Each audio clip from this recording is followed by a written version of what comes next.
الحمدللہ ہمیں بہت فخر ہے کہ 23 مارچ 1947 کو قرارداد پاکستان جب پاس ہوئی.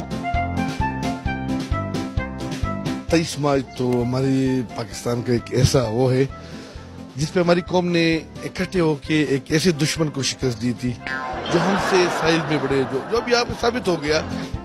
جو پیش کیا تھا ہمارے بول گیا اس وقت تھا. دیکھیے جی 23 مارچ کی قرارداد علامہ اقبال نے پیش کی تھی.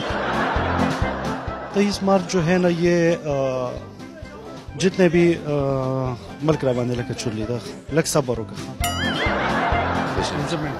زیری لگوں سے پیار ہو جائے زمان لگ طبیعت کٹ قرارداد پاکستان علامہ اقبال نے تو یہ قرارداد کس نے پیش کی اور کیوں پیش کی؟ چودھری رحمت علی نے پیش کی تھی. 23 مارچ تو ہمارے لیے زندگی اور موت کی بات ہوتی ہے.